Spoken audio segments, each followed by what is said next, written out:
Hello, everybody. Welcome to the Rabbi Daniel Lapin Show, and thank you all very much indeed for being so effective in promoting and publicizing the show. A whole lot of you are obviously doing that, and both Susan and I appreciate that enormously. Well, today's show is entitled, If Familiarity Breeds Contempt, How Can Marriage Survive?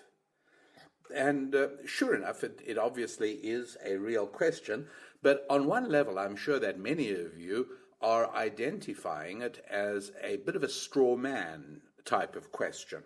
If familiarity breeds contempt, but maybe it doesn't always breed contempt, in which case there's no real question.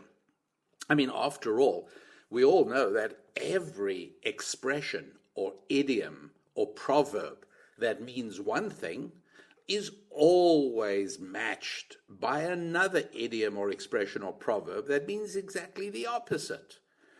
For instance, the squeaking wheel gets the grease, so you go up there to the top floor and make a fuss.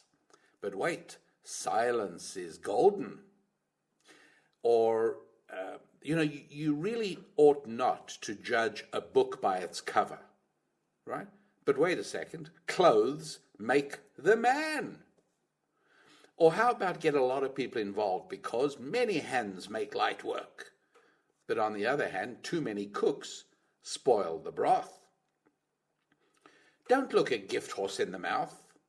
I mean, you're getting a gift, just be happy, enthusiastically accept it. But wait, beware Greeks bearing gifts.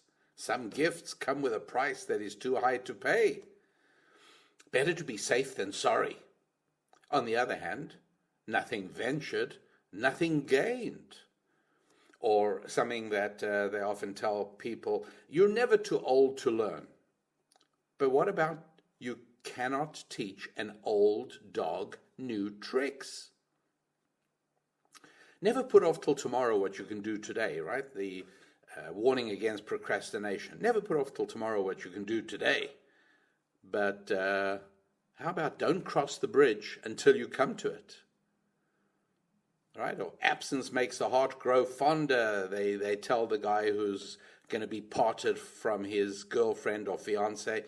But then as soon as he's on his way, somebody else reminds him, out of sight, out of mind. Don't just jump into things. Look before you leap. But wait a moment, he who hesitates is lost. Well, I was thinking of all of these, and I could not think of an opposite of familiarity breeds contempt. Familiarity breeds respect. I mean, there is no such expression. So, is there an opposite of familiarity breeds contempt? I couldn't think of it. And if any of you do, by the way, do help me out and tell it to me. Go to my website at rabbidaniellapin.com and just contact us. Use the Contact Us tab and just let me know what the opposite expression is. I simply couldn't think of one. But at any rate, we all know that in relationships, and it's true in business relationships as well, it's certainly in marriage also, which is that it is possible for respect to give way to disdain, and then for disdain to quickly dissolve into contempt. Rider Haggard, the great novelist Rider Haggard, wrote that, and I'm quoting it not verbatim because I don't remember the exact words, but it's something like, no man is a hero to his valet. Actually, now that I think of it, that may be actually a verbatim quote. No man is a hero to his valet. In other words, your valet sees you when you take off your pants at night, and he takes your pants and he presses them and gets them ready for the next morning, and your valet comes in to wake you up and sees how you struggle to get out of bed in the morning. Yeah, no man is a hero to his valet. Well, being married is an even closer relationship than having a valet. And so what happens there? How does respect not give way to disdain? And how does disdain not lead to contempt?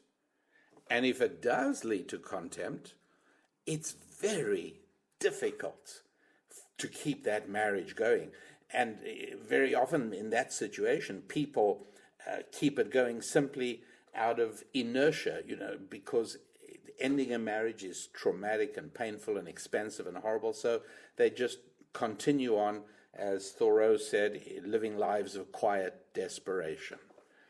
But question is, obviously, there is a familiarity in marriage, right? You've seen husbands and wives who finish each other's sentences, husbands and wives who literally know what the other one is thinking sometimes. Of course, there's a familiarity there. And that familiarity that is an inevitable and important part of marriage, will it inevitably pull the marriage down?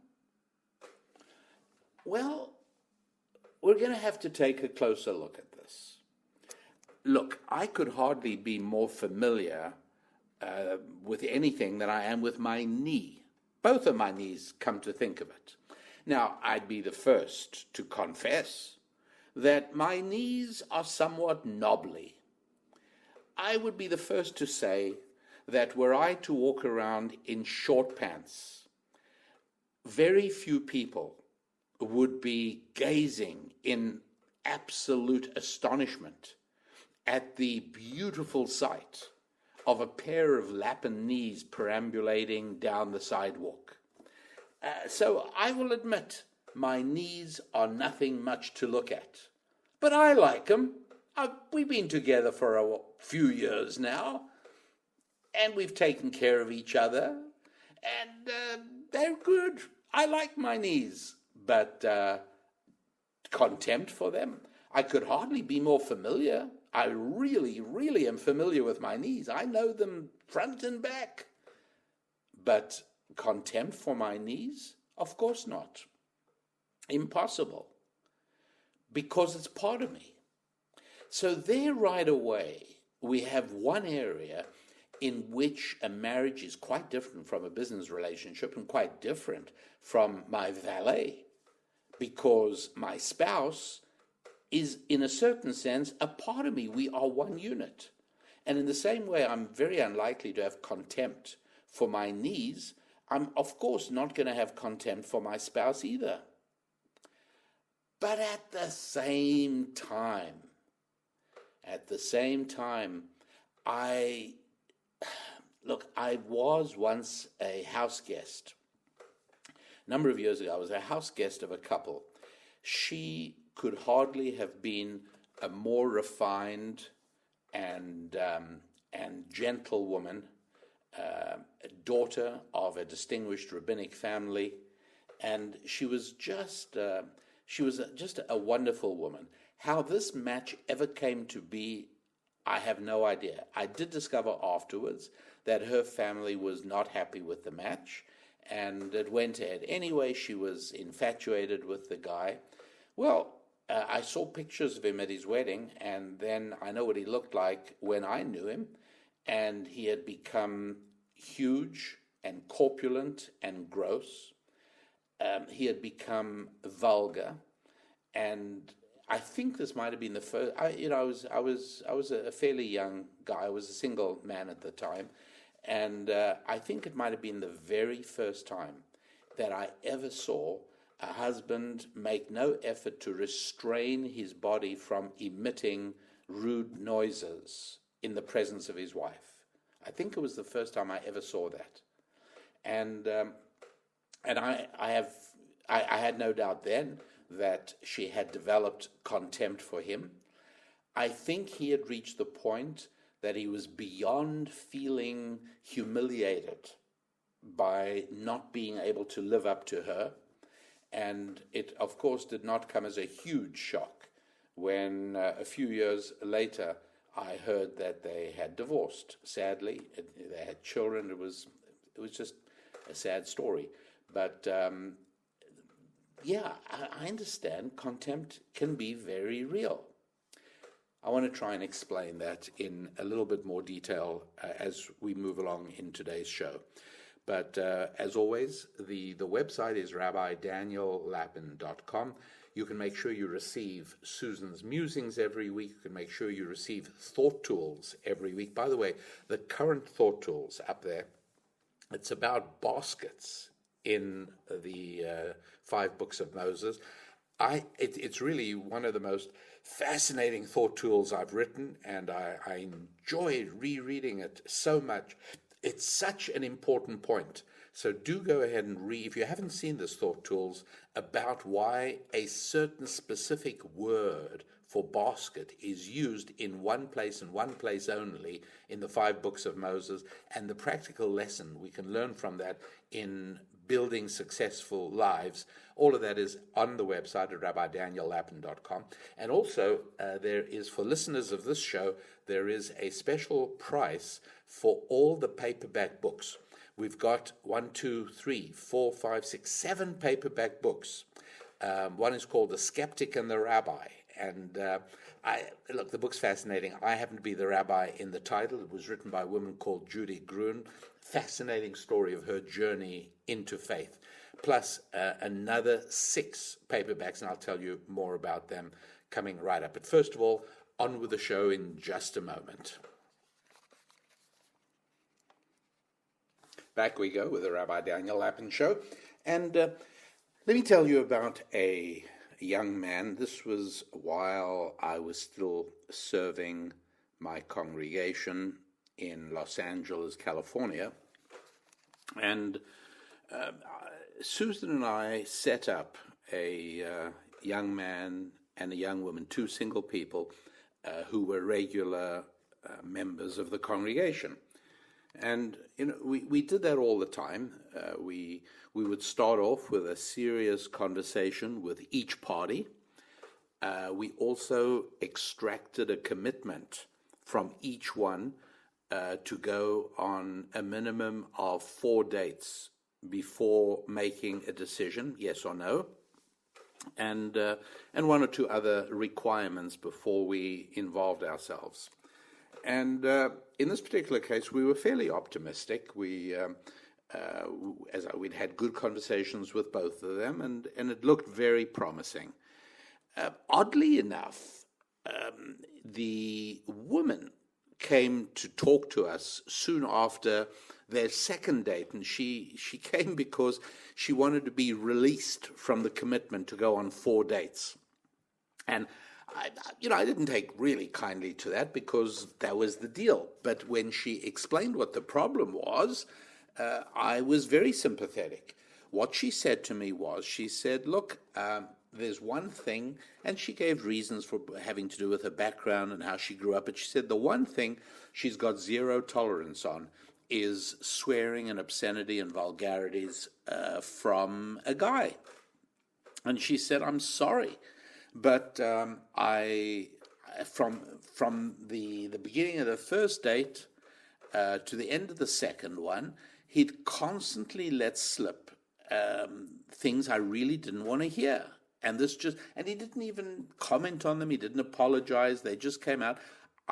Not only is there no point in me going out with him for another 2 dates, but it would be painful. It would be pointless and painful. Well, Susan and I immediately said, of course, you are immediately released from that commitment. And I grabbed the phone, spoke to the guy, and asked if he could come over to my office as soon as possible to speak with me.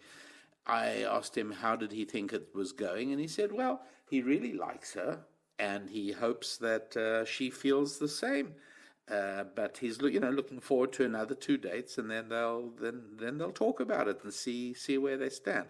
I said, well, I've got bad news for you, and that is this is all over. It's finished. She won't go out with you again.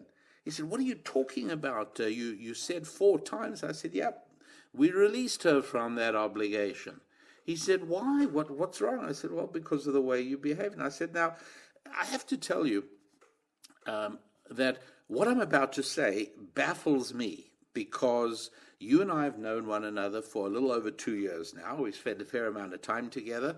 We have studied quite a lot of Bible together. And I have never seen the kind of conduct in you with which she charges you. And I would like to get to the bottom of it. He said, well, I can't imagine. What did she say? I said, she said that your speech is unrefined, it's vulgar, it's obscene, and you use swearing. And he turned colors a little bit, and he said, well, I'm really sorry. I understand why this would shock you because I don't speak that way around you. He says, as a matter of fact, I pretty much don't speak that way around my friends either anymore. He said, since I've been studying Bible with you, this has really been an area that you made a lot of sense on, and I've changed substantially. So I said, so what on earth happens when you're on a date? And he said, well, I just think it's really important that she knows me as I am. I don't want her to fall in love or become interested in somebody who isn't me. I want her to know the real me. And then if she's interested, I'll know she's really interested and we can go ahead and talk. But I don't want her to become interested in any way in something that is just a shadow or a reflection of the real me. He said, and the real me, I mean, I've got to tell you, although I don't do it so much anymore, deeply embedded in me is that kind of speech. My whole life I've been talking like that, excepting for the last 2 or 3 years. And, well, I sat down with him and I said, look, we've got to really work our way through this. When you get married to somebody, you do not get married with a pledge to always remain the way you've always been. You don't get married with an undertaking never to change. You don't get married with a commitment to never improve yourself. You don't get married with a determination to be your lowest and your worst. That's not what marriage is. And so, yes, you don't have to be false, and you shouldn't be false, but that's not the real you. It may have been the real you back then, but one of the very big differences between a cow and a cat and a camel and a kangaroo and a human being, yes, I've used that formulation for a couple of years now, one of the big differences is that animals don't change. Right? A cat is exactly the same cat it was a year ago. The camel is the same camel it was 5 years ago. The kangaroo and the cow, same thing. But human beings, we are capable of changing. In circumstances, we can become worse, we can deteriorate, we can become lesser human beings, we can become vulgar, we can become less honest, we can become duplicitous, we can become less disciplined, we can become less capable of deferring gratification. All those things are deteriorate, but you know what? We can also improve. We can also become things that are really fantastic improvements. We can build ourselves, demand more of ourselves, grow. And part of what marriage does is it develops a consistency. When you live entirely by yourself, you can tolerate incredible inconsistencies between the way you think and believe and the way you act. And you dispense with them as a single person. You say, well, one day I'll improve. Yes, I know I ought to be doing this, but not today. Yes, I fully intend at some point or another to start doing this, but not yet, not at the moment. But as soon as you're married and living with somebody else, so crucial is the respect, so important is the respect, that you can no longer allow much of a gap between your beliefs and your actions. Now, when you have children, whatever tiny slack had been left has now evaporated. When you have children, the consistency becomes crucially important. And the cost of inconsistency in your relationships with your children becomes far too high to bear. Well, as it turned out, this young man understood exactly what was going on. It was a huge eye-opener for him. He really thought that he was doing the right thing, that he was being responsible and honest in letting what he believed to be his true self come across. But he asked her for an opportunity to at least explain. He said, I accept you may not ever want to go out with me again, but let me first explain. And she agreed. She was a fine woman. She agreed to sit down with him, and they sat down over coffee. And he said, look, I'm embarrassed, but I had the wrong idea. I used to be like this. I thought it would be wrong of me to conceal that part of me from you, and so I just let myself be that way. And I thought, down the road, if we get together and we marry, it'll be one of the things I put behind me. But at this point, it would be wrong of me to withhold this information from you. Anyway, she understood, he understood, and the end of the story was they got married. Just before the wedding, and they lived happily ever after, just in case some of you were worried about that. But just before the wedding, he came back to talk with me. He made an appointment, and we sat down. And he said, let me just understand something. I got it. I got what you said, that I had to be on my best when I was with her. We were on dates, and he said we went on our other day. We went on many more than 2 more dates, and things went great. And as you know, you're going to be officiating at my wedding soon. But I'm finding it just a little bit stressful to always be on my best behavior. When I'm with my friend, like I said, I don't swear anymore. But every now and then, something slips out, and it's no big deal. But it would be with her, so I'm like really careful with her, and I have extrapolated from that to know that there are probably a whole lot of other things that I try and avoid when I'm with her. There are other good things I try and adhere to and practice when I'm with her. So I congratulated him, and I said, you're very fortunate. You have found a woman who is going to share your life with you, who draws from you the very best, and is making of you a better person than you were before. How wonderful is that? This is a clear application of the words God spoke in the beginning of Genesis, when God said, not good for man to be alone, I will make a helpmate for him. And the Hebrew word is opposite him. And the idea there is that she's not always going to be a yes man or a yes woman. She's not always going to just agree with whatever you think or do, right? She did not agree with the way you spoke. And as a result of her being your helpmate, she opposed you. She was opposite you, but the end result is wonderful. He said, yeah, but fine, I get it. But when can I get back to just being myself? And I said to him, the answer you want? He nodded vigorously, and I said, the answer is never. You can never go back to being that you, because the cost would be your marriage. Most women want to be with a man who's climbing up a ladder. Most women desperately need ambition in their men. Yes, economic ambition is part of it, but it's not all of it. The other part of it is moral ambition as well.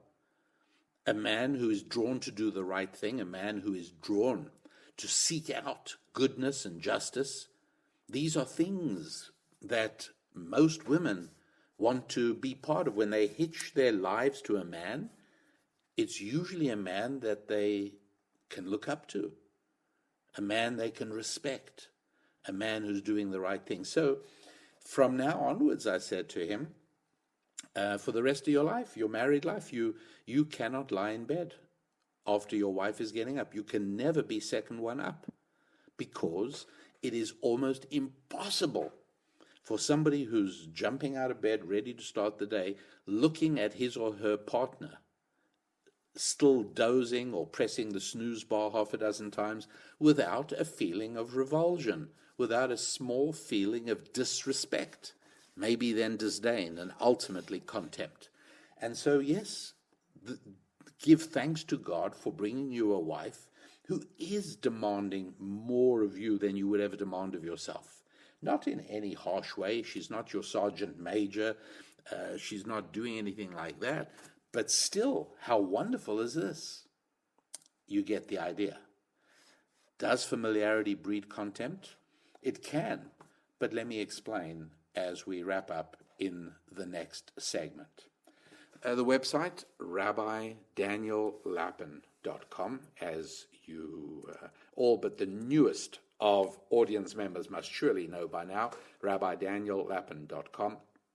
Please bear with me. Do not suffer shudders of revulsion every time you hear me mention the website, but because that is, from my point of view, one of the things that we need to get back from you in this exchange of delivering what we hope to be value and usefulness to you, and in return at the same time making accessible to you the products that we create.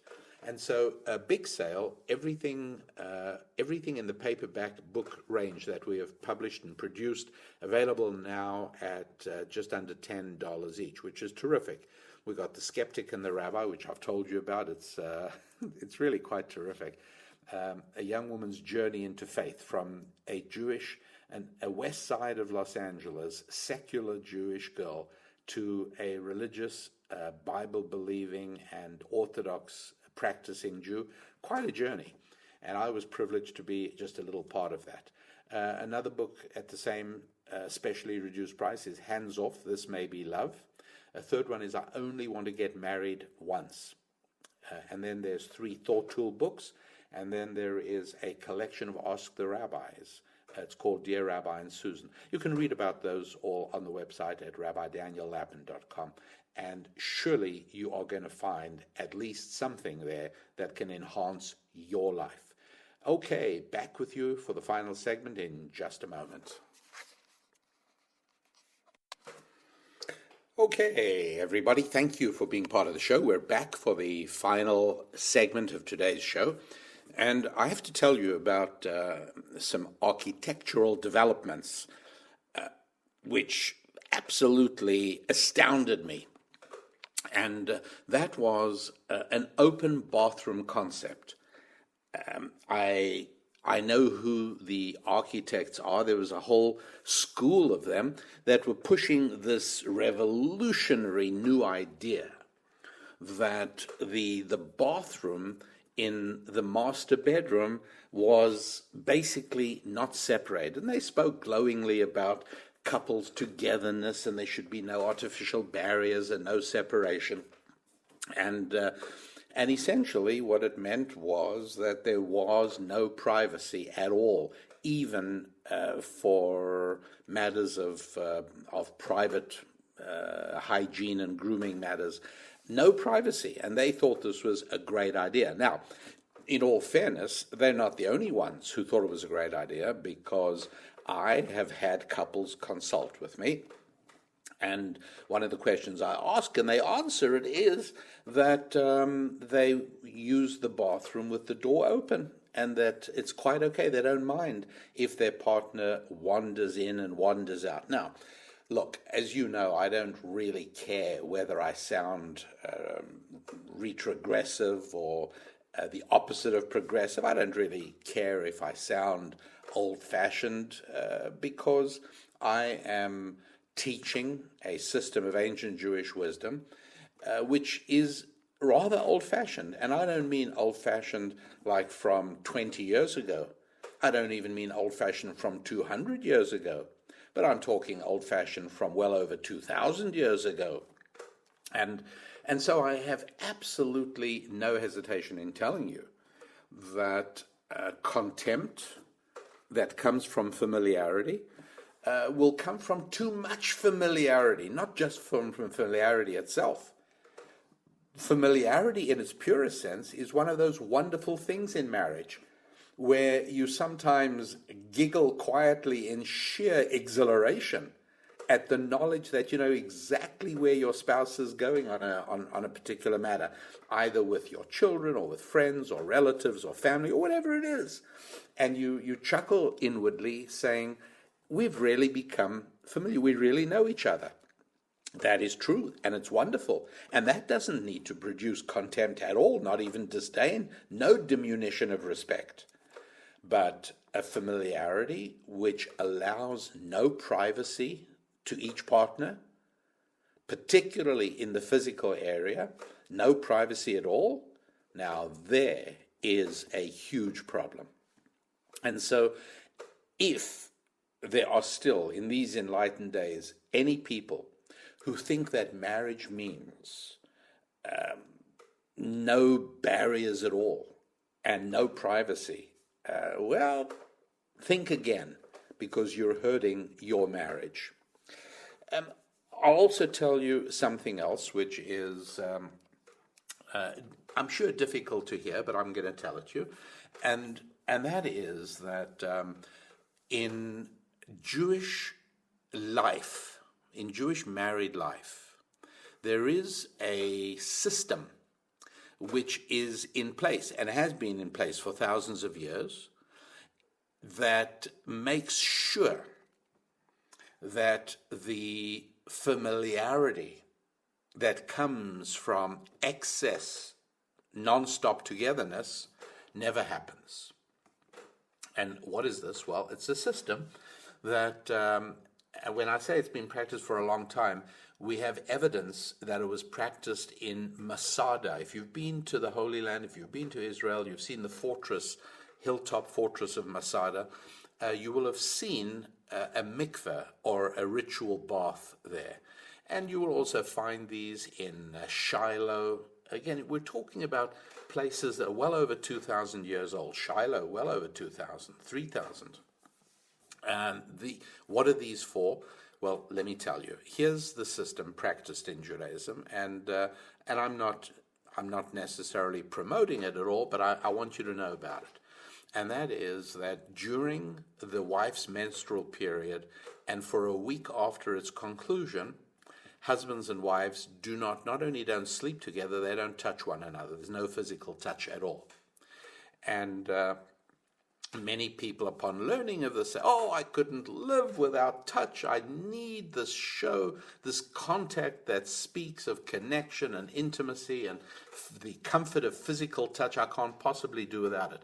Well, here's the beautiful thing. For that period of, a week and a half or whatever it turns out to be, what's really been happening is that the couple is learning to communicate non-physically. They're learning to communicate verbally. They're learning to communicate emotionally. How wonderful is this? Don't forget, most husbands do not know how to communicate non-physically. For most husbands, the immediate response to an upset wife is physical.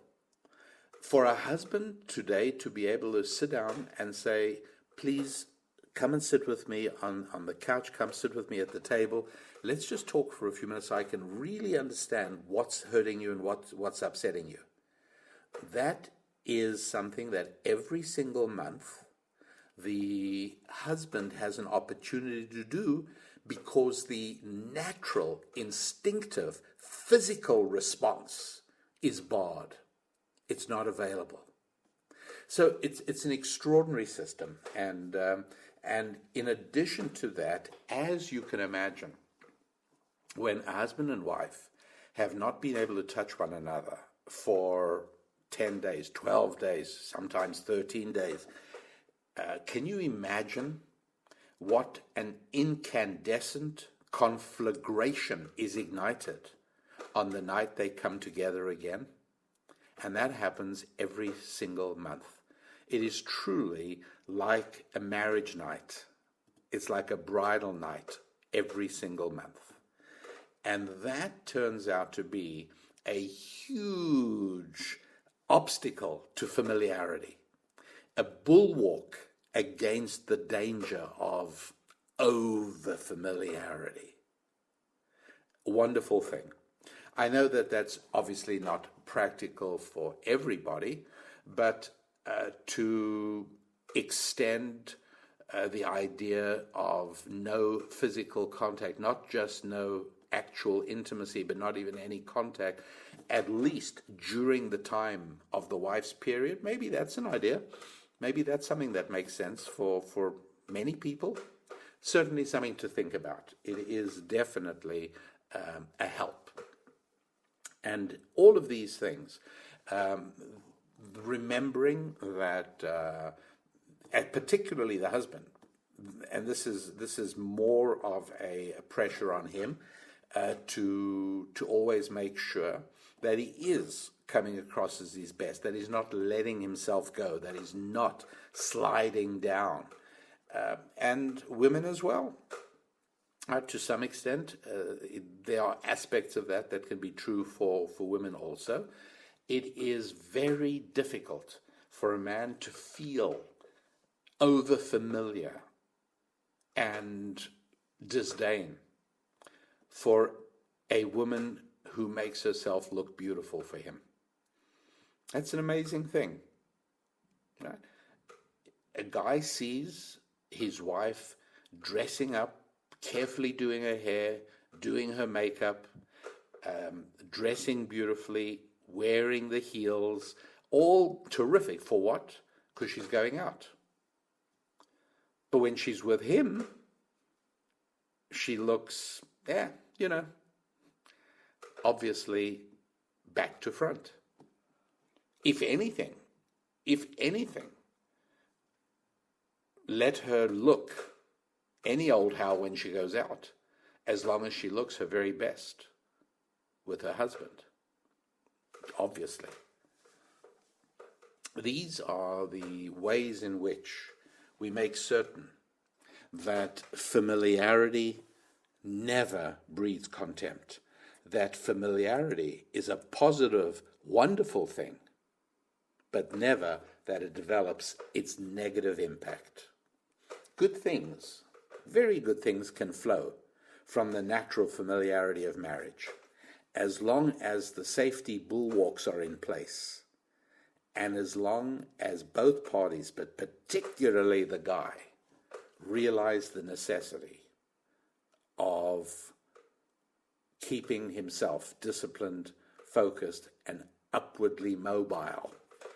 Not so much in an economic sense, although that's obviously important also, but in a moral sense, in a sense of personal development, personal behavior, self-discipline, restraint, and so on.